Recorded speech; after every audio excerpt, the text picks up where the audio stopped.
à Cons, on fournit Recording is on. yeah. À Cons, on fournit des services d'analyse de données complètes dans plusieurs domaines tels que les banques, les PME, les sociétés de production ainsi que les e-commerce également. Donc, mon rôle principal, genre, comme on dit, my day-to-day task, c'est de piloter des projets BI ou d'analyse décisionnelle en français, en partant de la définition des besoins du client et de l'écriture du cahier de charges.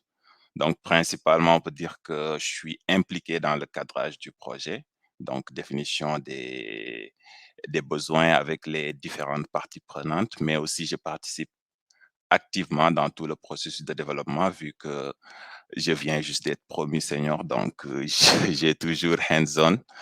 Donc, je participe notamment à la collection des données à partir des sources jusqu'à la livraison des tableaux de bord, en passant bien sûr par la modélisation du data warehouse. Donc, vous allez m'excuser un peu, ça fait maintenant plusieurs années que je parle plus couramment la langue française, donc soyez indulgents avec moi lorsque je ferai des fautes, quoi, surtout des fautes de, voilà, des fautes de grammaire. Alors, tout le monde m'entend bien?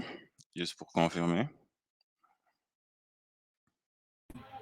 Oui, on t'entend très bien, Abdou. D'accord. Donc, n'hésitez pas à poser des questions. Je ne sais pas si avec Jitsi, on peut lever la main, mais n'hésitez pas à poser des questions dans le chat et tout. De préférence, on peut les prendre vers la fin, mais si vous sentez vraiment le besoin de m'interrompre pour clarifier certains points, n'hésitez pas. Et voilà, je laisse ça à Mamadou Lamine pour gérer tout ce qui est intervention et questions dans le chat. Donc, Très bien. pour ne pas tarder, ici, bon, il est minuit 10, mais j'étais en congé, donc ça va. On va commencer d'abord par comprendre les données avec la hiérarchie DYKW.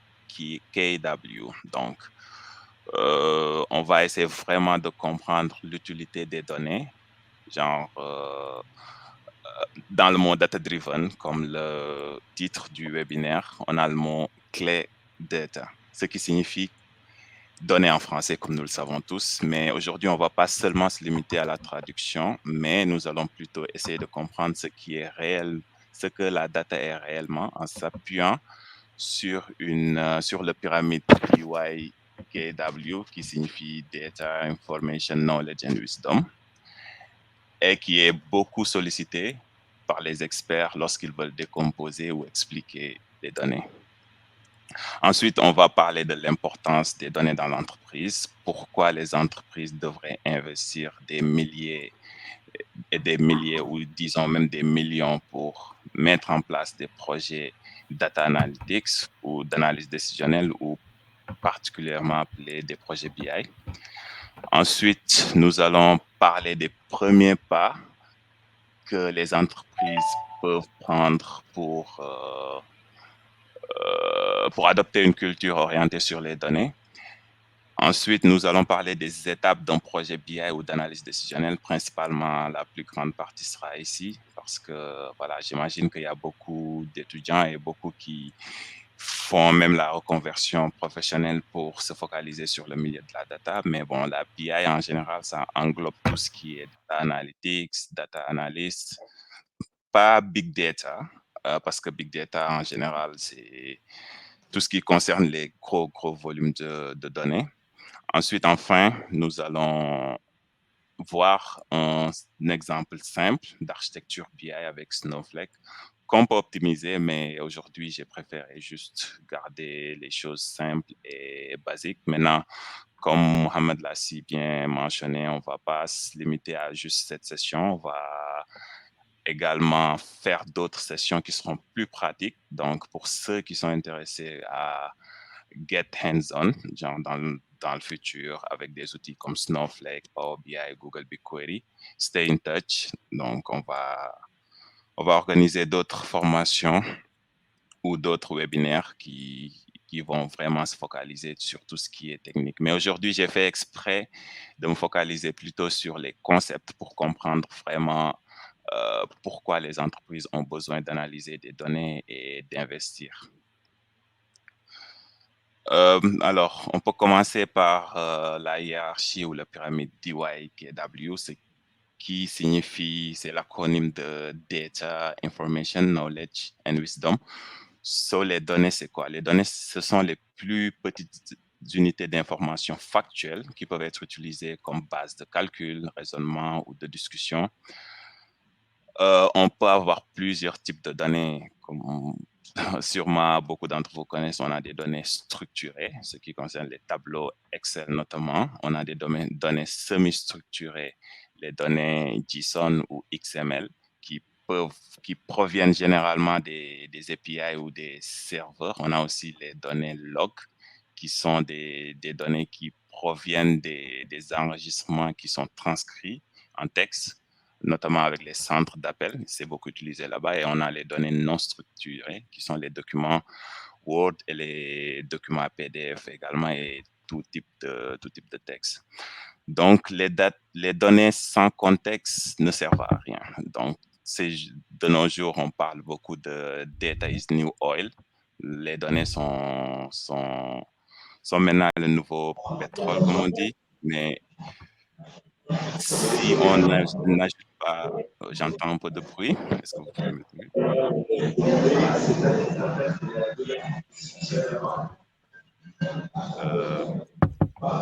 Pouvez-vous vous mettre sur mute, s'il vous plaît? Comme ça, genre, j'ai des écouteurs, donc c'est hyper fort.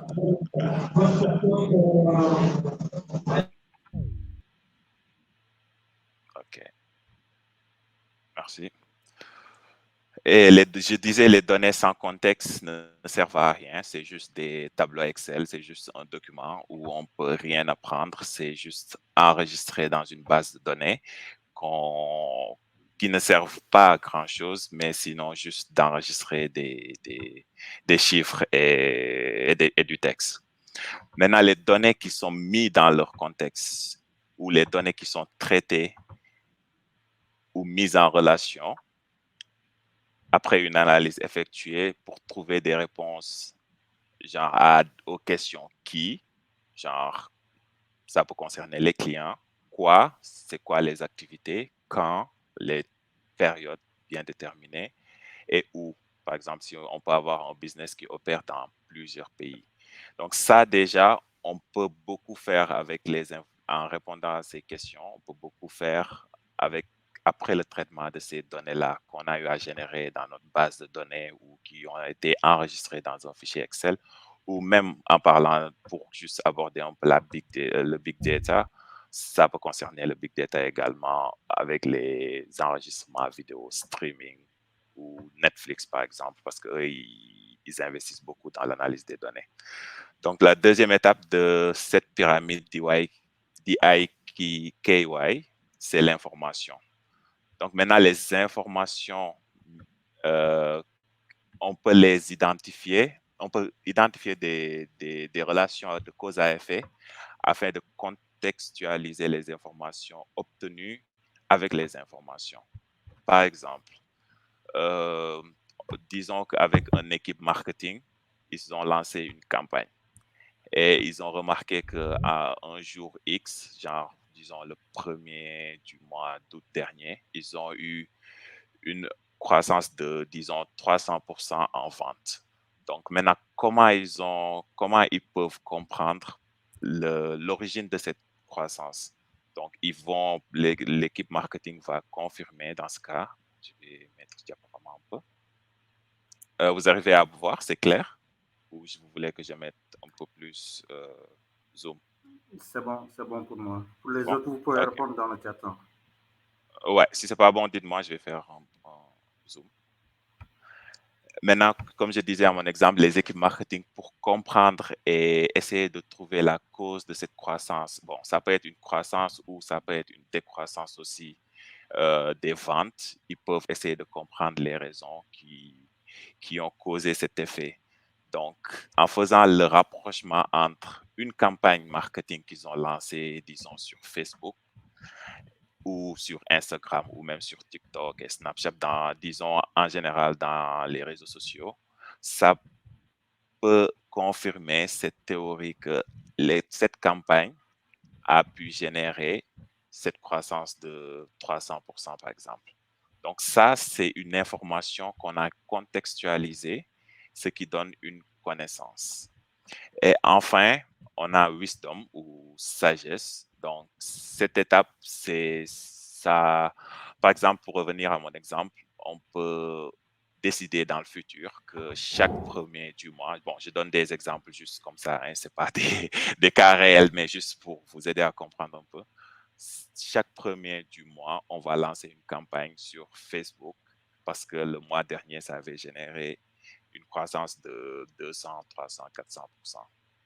Ou bien même, on peut constater aussi que chaque premier du mois, on a une baisse des ventes.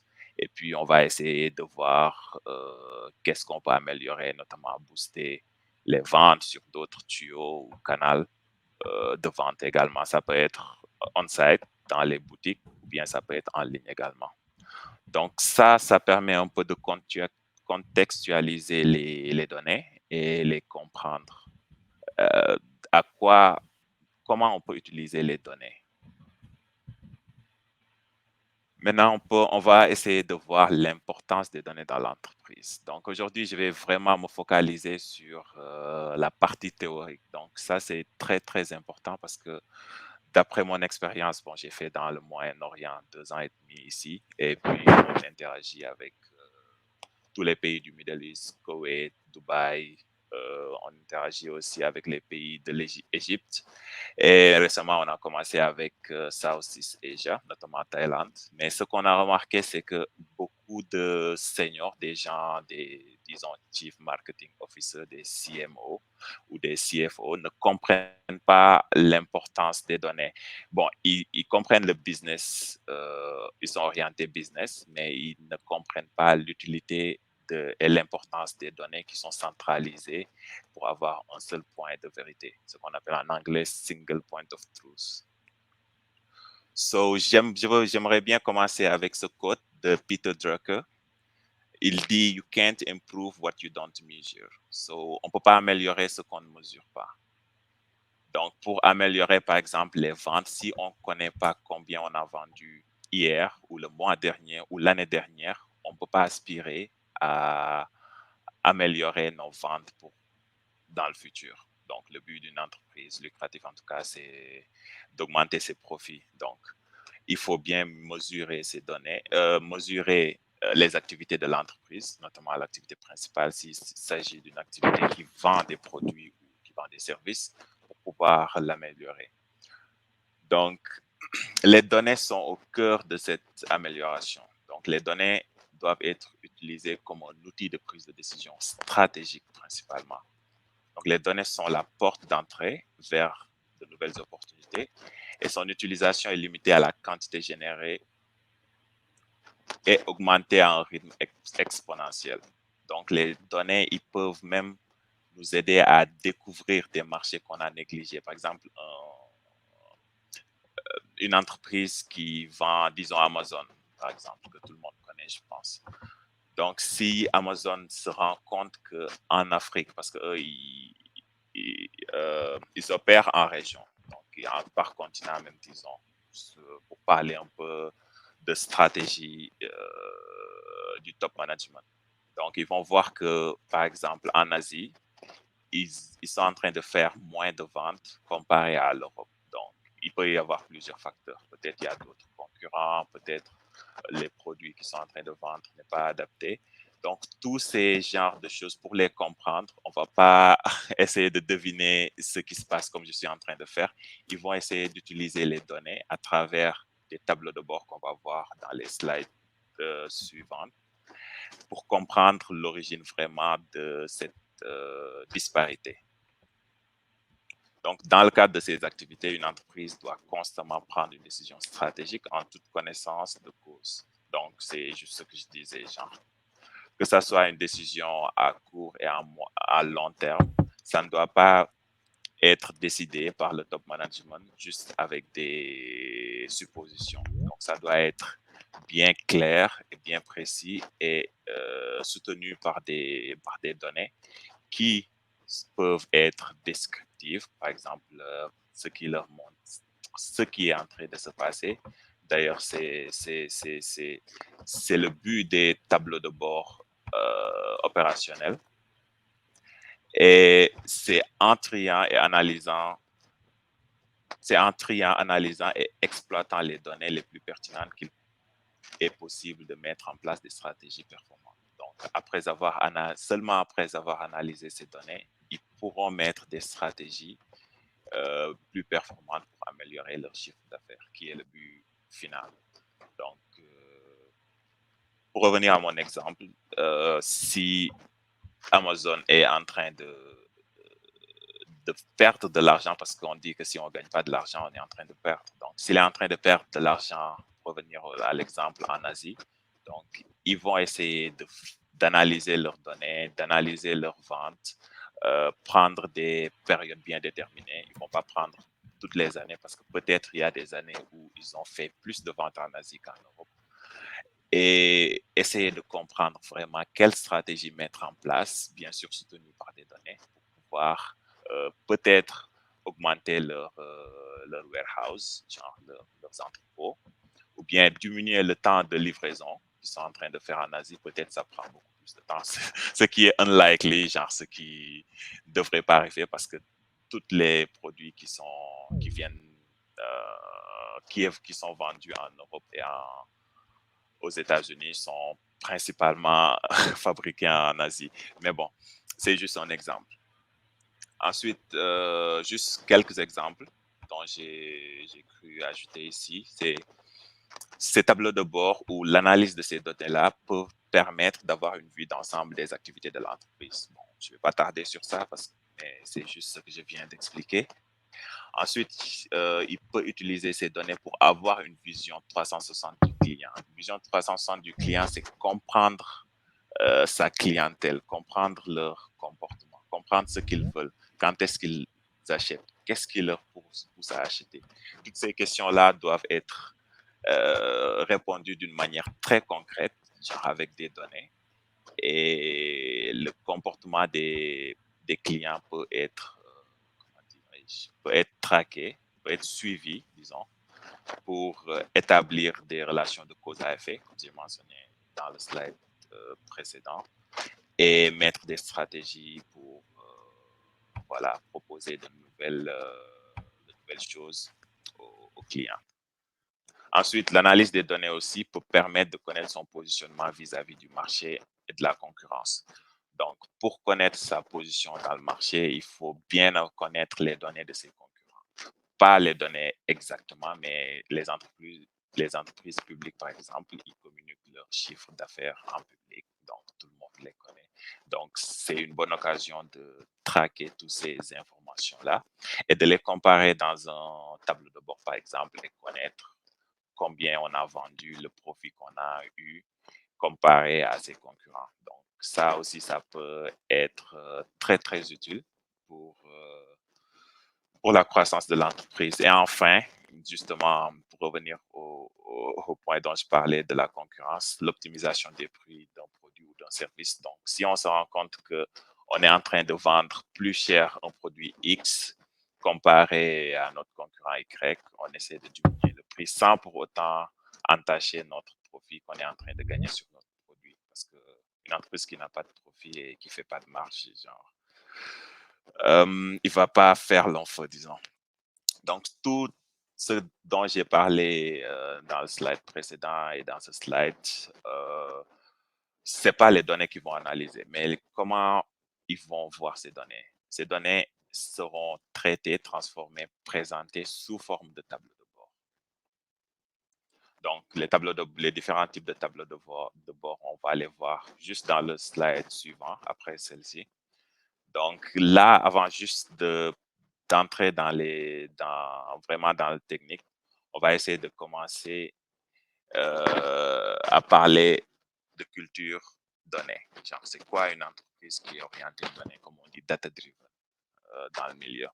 Donc, il existe une variété de chemins que les organisations peuvent emprunter pour démarrer leur journey ou leur parcours vers une culture orientée sur les données. pour créer une culture de l'innovation qui positionne les données au cœur de la stratégie de l'entreprise. Donc, c'est toutes les décisions qui doivent être prises en partant du top management et en passant par le middle management, c'est le management intermédiaire, et qui va finir avec les équipes opérationnelles, doivent être bien réfléchies, bien analysées et bien optimisées. Tout ça à l'aide des tableaux de bord dont j'ai parlé précédemment. Et tout ce qui sera à l'origine de ces tableaux de bord sera les données qui ont été précédemment bien traquées, bien suivies à l'aide de logiciels ou de bases de données comme SQL ou Magento aussi, c'est des e-commerce qui font leur business en ligne. Ensuite, pour commencer son parcours dans la culture donnée, il faut construire des capacités de données pour aider à stimuler cette culture, en l'occurrence, mettre en place un système d'analyse décisionnelle. Donc, cette phrase, ça signifie tout simplement mettre en place un système d'analyse décisionnelle ou un système BI qui permet de collecter les données. On va voir dans les slides suivantes, collecter les données, les modéliser, les nettoyer et enfin mettre en place des tableaux de bord automatisés et optimisés qui sont aussi scalables, qui peuvent être étendus dans le futur parce que ça ne sert à rien aussi de créer des tableaux de bord qui vont marcher juste pour 1 ou 2 mois et lorsque les clients vont augmenter ou on a plus de produits, on commence à avoir des bugs partout. Ça va influencer un peu la confiance, comme on dit, trust of the users. Ça va vraiment impacter négativement les utilisateurs de ces dashboards-là ou des tableaux de bord. Et voilà, ça sera principalement un échec dans l'entreprise si seulement les utilisateurs ouvrent les données. Par exemple, quelqu'un qui lance une campagne marketing pour une semaine, il se réveille un beau jour pour vérifier le résultat de ses campagnes. Il n'arrive pas à voir combien il a dépensé hier et combien il a eu comme retour sur investissement. Donc, toutes ces choses-là, c'est à éviter. Donc, pour vraiment mettre en place un système d'analyse décisionnelle, tous ces paramètres doivent être pris en compte.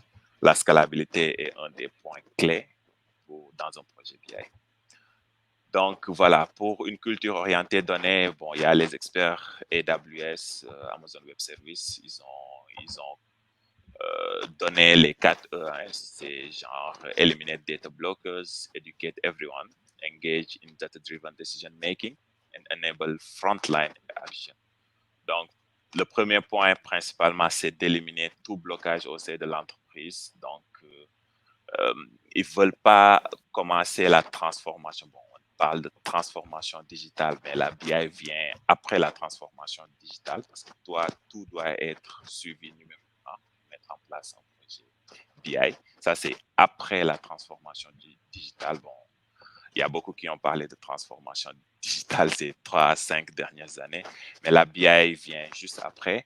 Il y a les gens, l'analyse des données, il faut juste que je mentionne, l'analyse des données n'a pas commencé avec la BI. Les gens ont traqué les données depuis longtemps avec Excel et d'autres outils qu'ils avaient à leur disposition. Mais la BI, c'est juste une manière de justement mettre en place un système qui est vraiment optimisé, escalable et surtout centralisé. Donc, le but principal, pour moi en tout cas, ouais. Ouais, une petite chose, c'est, comment dire, tu avais dit deux mots qui, je pense que certains d'entre eux, les participants ne connaissent pas, c'est scalable et pour d'autres, la transformation digitale. Scalable, c'est en fait un terme que les Anglais utilisent pour dire monter en échelle, comme les startups, comme on le vit en ce moment au Sénégal ou bien dans le monde entier. Et monter en échelle, c'est, comment dire, on l'utilise dans le cloud. Certains d'entre vous le connaissent pour étendre soit leur machine virtuelle s'ils ont des serveurs comment dire, en ligne ou des bases de données qu'ils ont en ligne aussi. Mais pour une startup, c'est une croissance.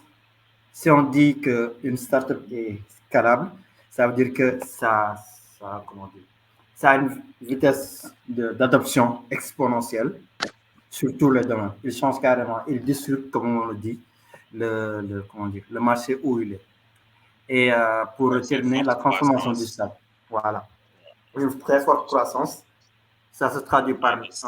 un département R&D ou bien même data analytics parce qu'ils vont utiliser ces données-là dont Abdou est en train de parler pour vraiment prendre des décisions et innover le secteur directement.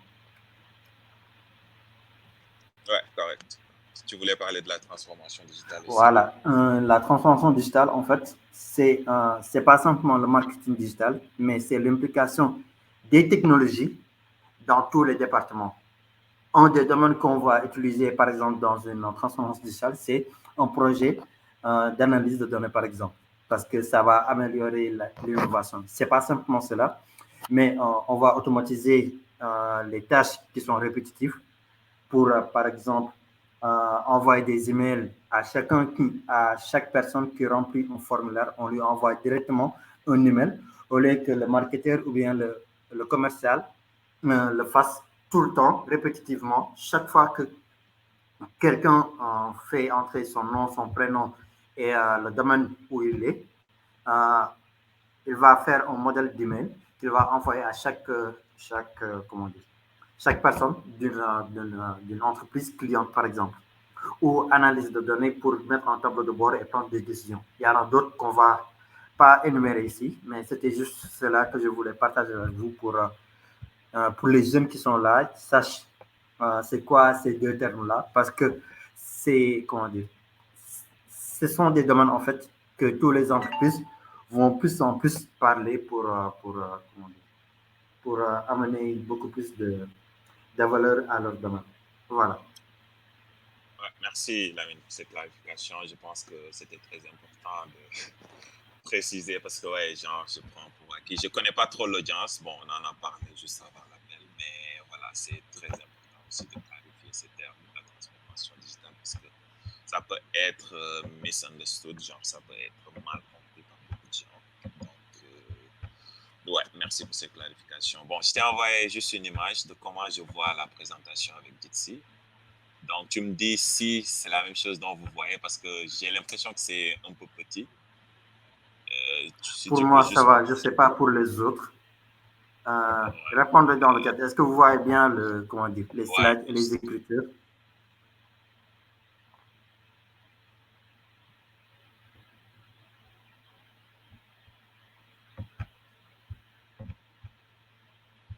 c'est Oui, bon. c'est bon. C'est bon. Ok. Donc, j'ai juste peur que.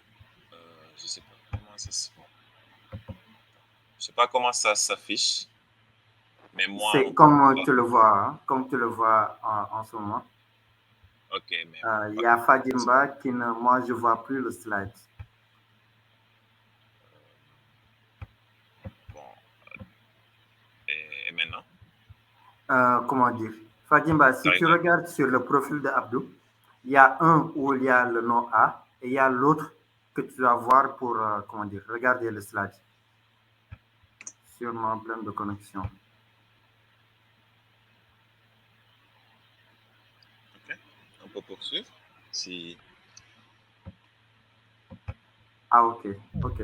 Tu peux te C'est bon? reconnecter, ouais, c'est bon. Je Je pense que me c'est bon. reconnecte. Ok. Ok, d'accord. Bon. Elle est revenue. Donc, Ouais, j'espère que maintenant elle arrive à voir. On va l'attendre un peu.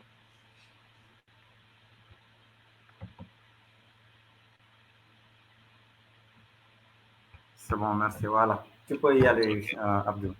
Parfait, parfait. Ok, donc on était dans les 4 E que les experts Amazon Web Services ont Mhm. trouvé les meilleurs pour commencer une culture orientée donnée. Donc on Mhm. a parlé d'éliminer tout ce qui est blocage. Donc il faut principalement faire le changement pour tous parce que d'après mon expérience professionnelle et d'après ce que je vois principalement ici à Dubaï, il y a dans les grandes entreprises, il y a beaucoup de politique. Donc, il y a des entreprises où ils vont préférer sous-traiter certaines parties de leur d'analyse de données avec des parties externes. Donc, ça va créer un cercle vicieux. Je ne sais pas si ça traduit correctement bottleneck. Donc, c'est ce que ça va créer. Donc, ça va créer juste lors des meetings, les gens vont venir avec différents nombres ou différents chiffres pour dire que voilà, le département marketing peut dire que nous, on est en train de faire du bon travail parce que voilà, on a des chiffres, on a des ventes et une croissance de 200% ce mois, alors que l'équipe financière va dire que non, nous, on n'a pas vu ces ventes-là parce que nous, les chiffres qu'on a, c'est genre 150%, par exemple. Donc, ça, il faut éliminer ce genre de choses. Donc, si on a, comme j'ai mentionné tout à l'heure, single point of truth. Single point of truth, pour expliquer, c'est juste, comment je vais dire en français, une seule vérité. Donc, si les données sont centralisées dans un seul endroit, notamment un data warehouse, par exemple, ou dans des data marts, chacun qui va utiliser ces tableaux de bord ou ces rapports verra que si on fait, par exemple, la croissance, si c'est 200%, ça ne va pas changer parce que tout le monde est en train d'utiliser les mêmes sources de données. Donc, ça, c'est pour le premier point, changement pour tous. Il faut éliminer les différents rapports qui diffèrent de chiffres et de nombres et de tout. Et ensuite, il faut veiller à avoir l'accessibilité pour tout le monde. Donc, il faut que tout le monde puisse être capable d'accéder à ces tableaux de bord-là dont j'ai mentionné. Donc, par exemple, Power BI, que certains d'entre vous ont eu à utiliser ou à avoir des connaissances. Il faut donner accès à tout le monde pour qu'ils puissent entrer dans ces tableaux de bord, soit pour faire leur propre rapport, si le modèle est bien fait dans le background, pardon, ou bien pour voir des tableaux de bord ou des rapports qui sont déjà faits. Ça, c'est éliminer, ça, c'est des blocages qu'il faut coûte que coûte et nécessairement éliminer pour instaurer la culture orientée données. Ensuite, en second lieu, le second E, ça va être educate everyone. Donc, ça, c'est explicite. Hein? Il faut éduquer tous les employés de l'entreprise comment utiliser les dashboards qui ont été développés. Et voilà, comment utiliser les filtres, par exemple, comment faire un drag and drop si le modèle est bien fait. Donc, souvent, ce qui arrive dans le livrable, il y a des entreprises, s'ils ont une équipe en interne qui sont bien éduquées déjà, ils demandent à ce qu'on fait la modélisation, la collection des données, on crée des pipelines, on fait le data warehouse, le data mart, et puis on importe les data marts sur Power BI. On fait la modélisation, parce que sur Power BI aussi, il faut savoir qu'il faut faire la modélisation, la relation entre les tables en utilisant les primary keys, les clés primaires, et ensuite leur livrer le modèle qui est déjà prêt. Donc, eux, ils vont faire drag and drop. Drag and drop, c'est juste cliquer et glisser. Par exemple, si tu as besoin d'une dimension, donc si tu as besoin de country, de pays, par exemple, tu cliques juste pays, tu le mets dans le canvas. Le canvas, c'est l'espace blanc qui se trouve sur Power BI. Bon, on aura la chance d'explorer tout ça en détail dans les prochaines sessions. Et puis, tu peux cliquer sur pays et puis cliquer juste chiffre d'affaires ou vente, par exemple. Ça va te sortir le chiffre d'affaires ou les ventes qu'on a fait par pays.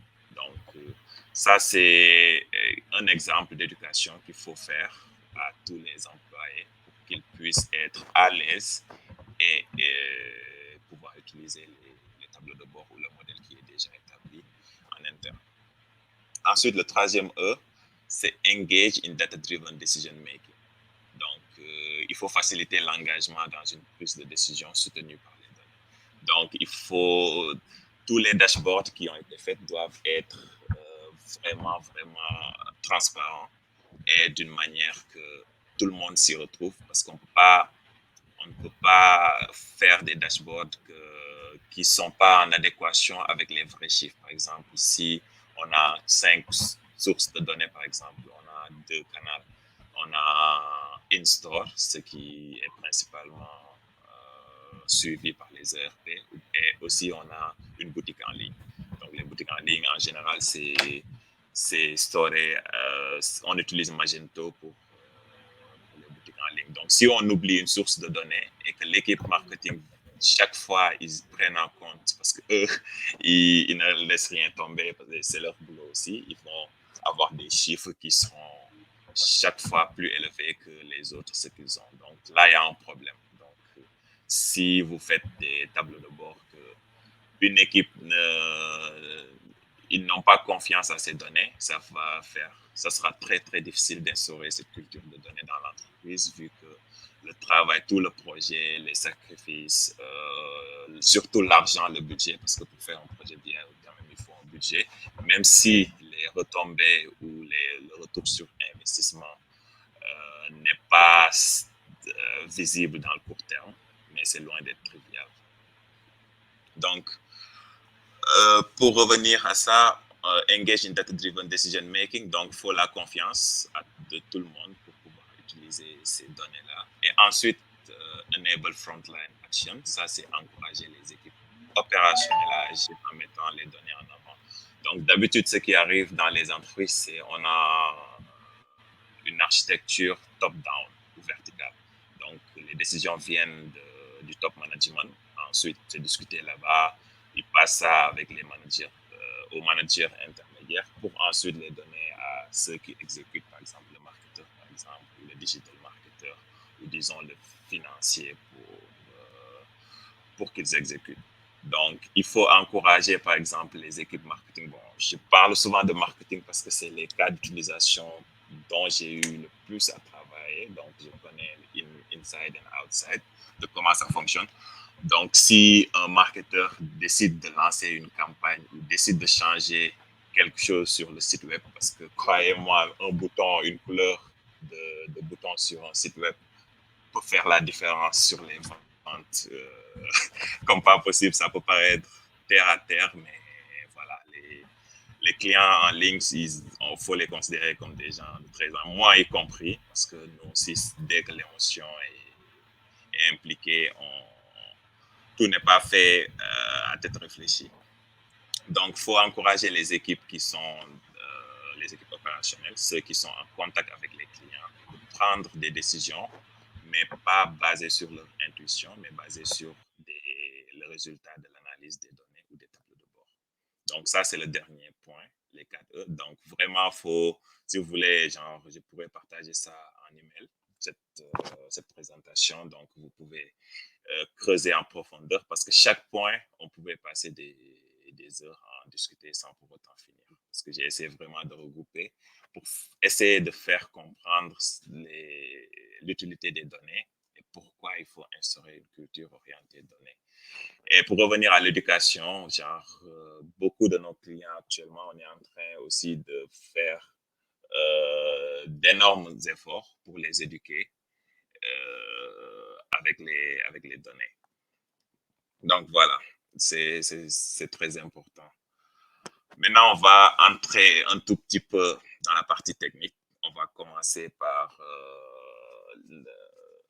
les formes de dashboard ou de tableau de bord. Bon, si je mets dashboard, vous comprenez tableau de bord, hein, mais dashboard, c'est plus simple à utiliser et ça optimise un peu ma présentation. Donc, c'est quoi un dashboard?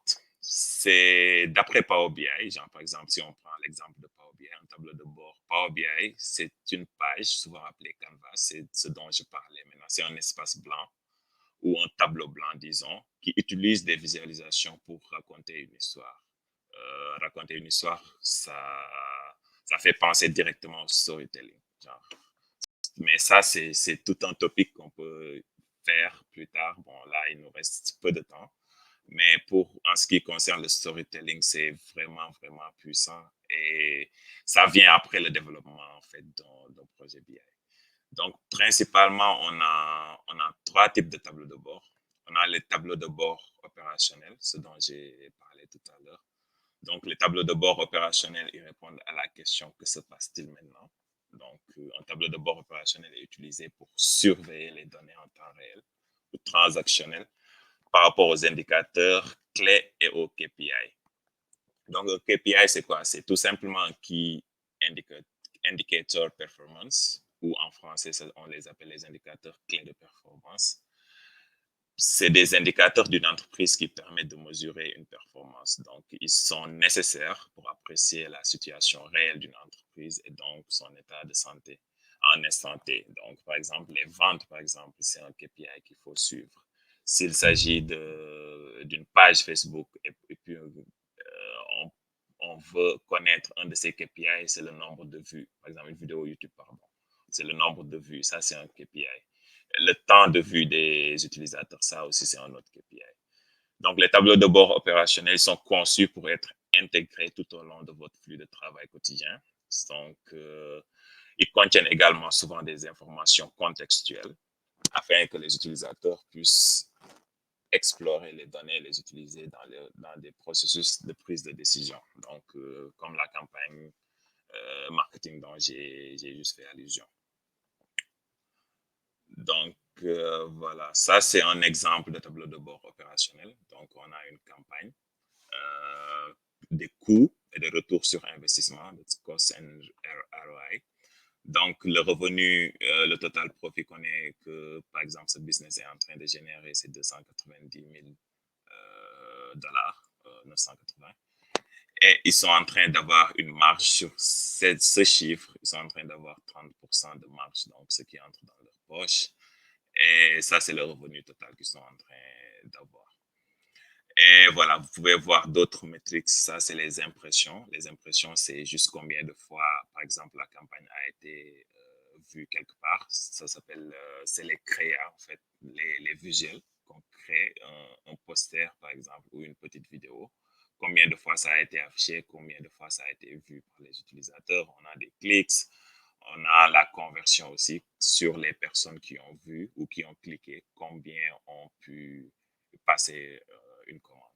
Okay. Ça, c'est le nombre de transactions. Donc, juste pour dire que, juste en regardant ces deux graphiques, on peut optimiser, voir si la campagne marche, parce que l'objectif, c'est d'avoir un maximum de conversion de notre campagne. Donc, si la campagne est vraiment productive et ça cible vraiment nos clients, on doit avoir une conversion rate, ce qu'on appelle la conversion des clients qui ont vu la publicité et qui ont pu passer une commande. Maintenant, après, on a les leads et on peut voir aussi le retour sur investissement. Donc, on peut juste ajuster aux besoins ces différents KPI, ces Key Performance Indicators, pour pouvoir increase ou augmenter le retour sur investissement. Donc, ça, c'est un exemple de tableau de bord opérationnel. Ensuite, on a les tableaux de bord stratégiques. Donc, les tableaux de bord stratégiques sont utilisés par les dirigeants. Donc, j'ai parlé tout à l'heure de management top-down, où les décisions viennent généralement des managers ou du board, comme on dit en général, du PDG, du CEO, CFO et tout. D'habitude, les décisions viennent de... Donc, eux, ils n'ont pas le temps, tout le temps, de lancer des campagnes marketing. Surtout pas. Ils sont très occupés à négocier des contrats, à amener des partenaires et à optimiser, améliorer le business, en fait, pour l'expansion, notamment, dont Mohamed expliquait tout à l'heure. Donc, les données du tableau de bord stratégique, ils sont mises à jour fréquemment comparé au tableau de bord opérationnel. Parce que le tableau de bord opérationnel, ils ne peuvent pas attendre demain, en fait. Ils doivent avoir minimum 10, on dit en général D-1 or D, ce qui signifie day ou journalier. Voilà, c'est le mot que j'ai cherché. Ça doit être rafraîchi journalier. Donc, les données doivent être mises à jour journalièrement. Par contre, les tableaux de bord stratégiques, ils sont conçus pour être consultés une fois par jour, peut-être, mais rarement. Ou en général, ils sont consultés par semaine ou mensuellement ou annuel. Ça, c'est vraiment les investisseurs et le top board. Eux, ils veulent juste comprendre ou savoir combien de chiffres d'affaires a été réalisé dans ce marché, par exemple, dans le marché asiatique ou dans le marché européen ou dans le marché africain. Et donc, ça, c'est un exemple genre, on a le tableau de bord exécutif, donc vous voyez par branche, donc par pays, ok? Et ensuite, on a les dépenses qu'ils ont fait par pays. Donc, tout ça, là, c'est les stratégies dont le CFO, le Chief Officer, peut aider à mettre en place des stratégies pour diminuer les expenses, notamment. Et voilà, il y a les revenus aussi par pays. On a aussi les profits par pays. Donc, eux, vraiment, ce qui leur intéresse, c'est le chiffre final. Ils n'ont pas besoin de savoir cette campagne, on a dépensé 1000 $, on a eu 3000 $. Eux, ils veulent savoir combien ils ont fait d'argent et ce qui rentre dans leur poche.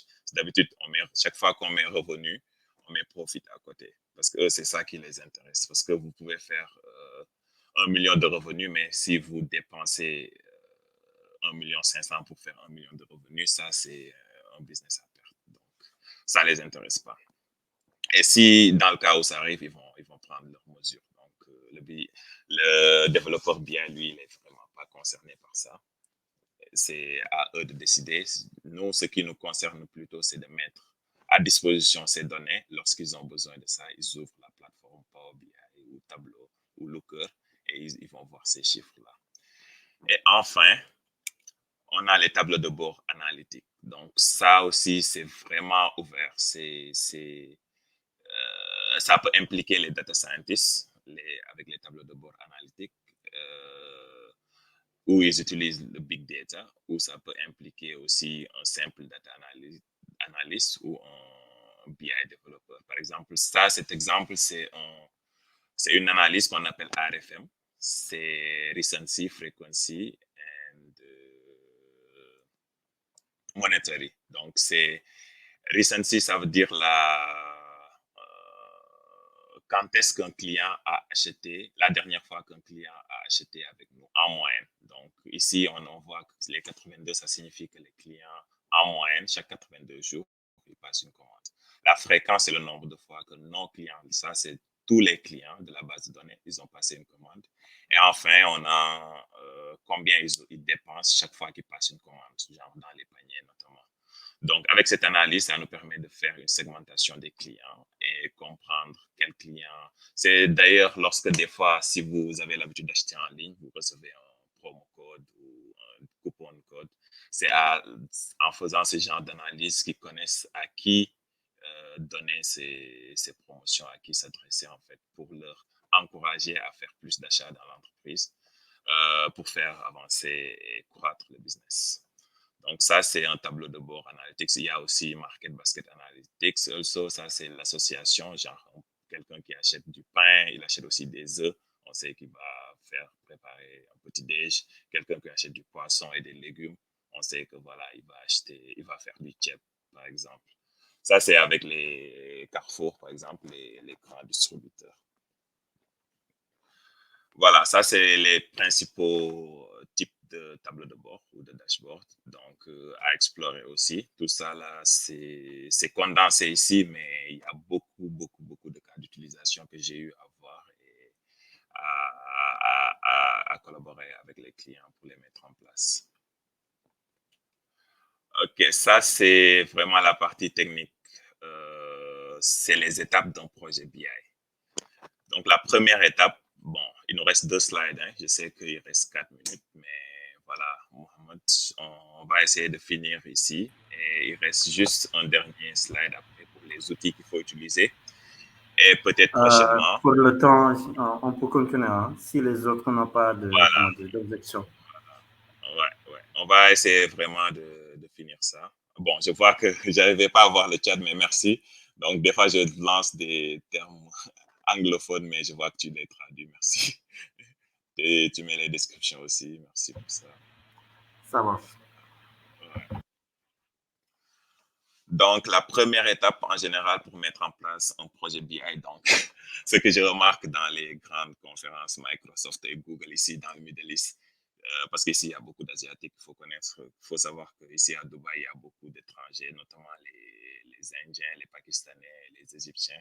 Donc, chaque fois qu'on part dans des séminaires ou dans les grandes conférences Microsoft qu'ils organisent, la première question qu'ils me posent, c'est what tool do you use? Genre, quel outil tu utilises? Donc, moi, je suis vraiment contre ça. Donc, bon, j'ai mis un dernier slide à la fin, mais d'habitude, je ne veux pas me focaliser sur un outil. Donc, le plus important, c'est de connaître l'utilité de chaque outil et ses fonctionnalités. Donc, par exemple, quelqu'un qui est bien avec Google Cloud, ou disons Google BigQuery, il doit connaître aussi Snowflake juste après une semaine d'exploration. Donc, c'est vraiment là où il faut se focaliser, juste pour faire un peu de digression. Donc, les outils, on va en parler juste après ce slide, mais gardez en tête que n'essayez pas chaque fois de trouver un outil et de le placer quelque part. Genre, visualization, c'est juste tout le temps Power BI. Okay. Maintenant, pour un projet BI, ce qui est très, très important, avant de se lancer dans le développement ou l'implémentation, il faut discuter avec les différentes parties prenantes et fixer les objectifs du projet et spécifier les besoins. Qu'est-ce que cela veut dire? Pour mettre en place un projet BI, ça veut dire qu'il y a une demande en général. Si l'entreprise est vraiment orientée données, parce que bon, c'est pour ça que j'ai traité ça avant, ils sont en train d'utiliser des tableaux de bord, tout est centralisé, les dashboards sont en train d'être mis à jour au temps voulu, par exemple une fois par jour, 2 fois par jour, ou chaque heure ou chaque minute si c'est streaming. Donc, tout ça est en place. Maintenant, ils veulent ajouter un autre projet BI pour faire des analyses qui sont beaucoup plus spécifiques. Donc, il faut d'abord discuter avec les équipes et les parties prenantes. Donc, si c'est l'équipe marketing, par exemple, ou l'équipe financière qui a initié ce projet, il faut genre, avoir une réunion, ça peut être en ligne ou présentiel, et dégager les différents besoins et les spécifier. Cette phase est très importante parce que j'ai eu à assister à des projets bien. Bon, on fait du servicing des fois. Nous, on est plus dans la livraison et le suivi des fois des cahiers de charges parce qu'on peut aussi aider les entreprises à faire leur cahier de charges. Mais si jamais il arrive qu'une entreprise vient avec son cahier de charges et ses demandes, bon, c'est pas à nous de lui dire que faut changer ça. Bien sûr, on va leur conseiller les best practices, mais des fois, il y a beaucoup de politique dans les entreprises. Donc, on n'a pas ce pouvoir de changer ce qu'ils ont déjà établi dans leur cahier de charges. Donc, pour dire que la spécification des besoins, il est très importante parce que on a vu, j'ai vu des projets personnellement où les gens ont développé des dashboards qu'ils voulaient qui se mettent à jour. Bon, refresh, c'est ce qu'on dit en anglais, genre journalièrement, mais il y avait eu des sources qui ne pouvaient pas mettre les données à notre disposition journalièrement. Ça le faisait tous les 48 heures, par exemple. Ils avaient un API. For some reason, genre pour une raison ou une autre, genre, ça n'envoyait pas les données journalièrement. Donc ça, on l'a découvert lorsqu'on a commencé à développer le projet. Donc on était déjà à l'étape 3.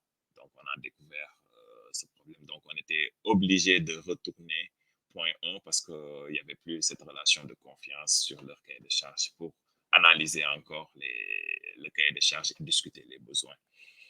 Ensuite, après cette spécification, pour éviter tout malentendu ou tout, comment dirais-je, tout problème dans le futur, il faut évaluer les sources de données et les outils à utiliser. Donc, les sources de données doivent être en synchronisation. Par exemple, on ne peut pas faire un tableau de bord ou réaliser un projet BI qui est bien spécifique et qui a des sources de données qui mettent à jour ou qui envoient les données à des heures différentes ou à une fréquence différente, disons. Donc, juste le cas dont je parlais, on peut avoir on peut pas avoir des sources qui envoient des données chaque 48 heures, alors que nous, on a besoin des tableaux de bord ou des dashboards qui se mettent à jour chaque jour, par exemple. Bon, là, j'ai pris journalier, mais en général, il y a des équipes opérationnelles, par exemple. Ils veulent avoir ces dashboards, genre chaque heure, par exemple. Donc, intraday, on les appelle intraday reports en général. Donc, il faut évaluer vraiment les sources et s'assurer que les données sont disponibles aux fréquences et aux fréquences de temps qui est souhaité. Donc, ça, c'est la deuxième étape. Donc, jusque-là, vous avez vu qu'il n'y a pas encore de développement. C'est juste explorer peut-être les sources de données. Ensuite, on peut choisir en même temps les outils parce qu'après avoir dégagé les sources et comprendre leur méthode de fonctionnement, on peut choisir les outils maintenant. Après, il y aura toujours des contraintes parce qu'il y a un budget qui est là. Bon, au début, lorsque j'ai commencé en tant que junior, j'étais pas impliqué à ce processus. Donc, moi, les besoins, ça venait juste moi, je commençais le développement. Mais de plus en plus que voilà, j'avance et que je participe à ces réunions, je comprends que c'est très important de comprendre les sources de données et faire le choix des bons outils. Parce qu'on ne peut pas utiliser, par exemple, comment dirais-je, on ne peut pas faire, par exemple, juste un exemple, on ne peut pas utiliser Power BI qui se rafraîchit maximum chaque 30 minutes parce qu'eux, ils peuvent pas, Power BI ne peut pas faire chaque minute. Donc, on a eu une situation où le client voulait que les données se rafraîchissent en temps réel. Donc, en temps réel, c'est difficile, mais disons chaque 1 minute.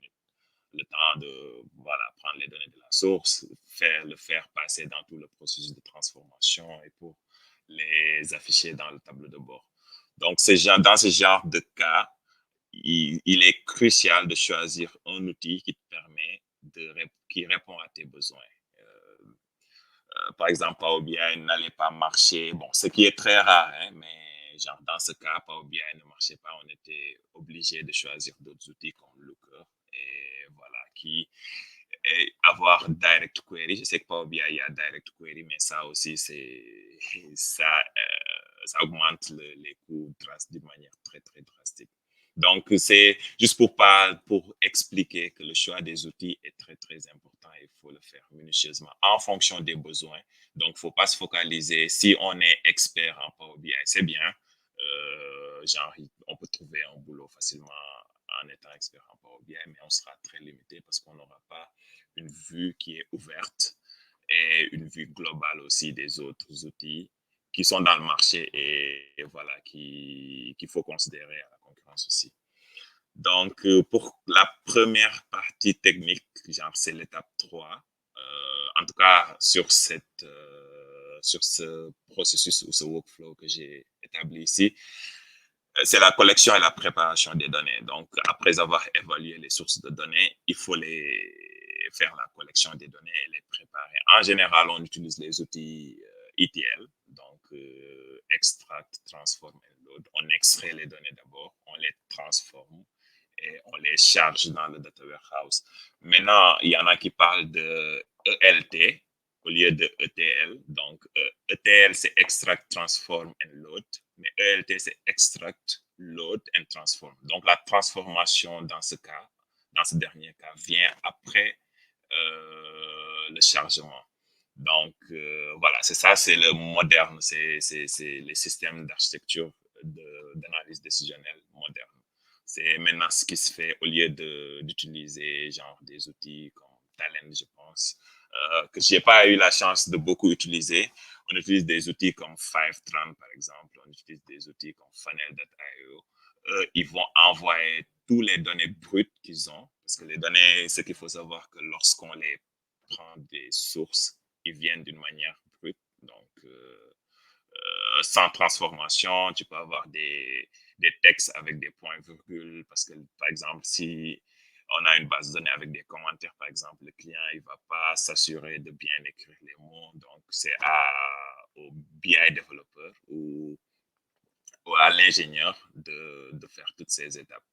Donc, juste pour dire que maintenant, il y a 2 méthodes, mais ce qui est le plus recommandé avec les architectures modernes, c'est ELT. Donc, on charge tout et puis la phase suivante qui est la modélisation, l'étape 4 ici, la modélisation du data warehouse et des data marts. Donc, au début aussi, on utilisait les data warehouse directement après la collection et la préparation des données. Directement à partir des data warehouse, on connectait les outils de data visualization qui est à l'étape 5 ici.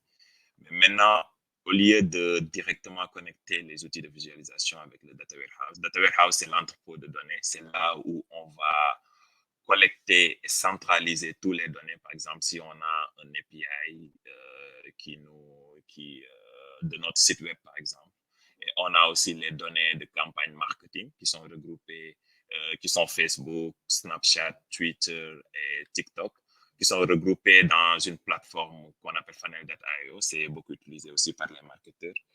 Ça, c'est une source. On a d'abord la source de notre site web qui est Magento, donc on récupère les données à partir de l'API. On a une seconde source qui est Funnel.io, ce qui nous donne toutes les informations qui concernent les coûts qu'on a dépensés sur les campagnes publicitaires.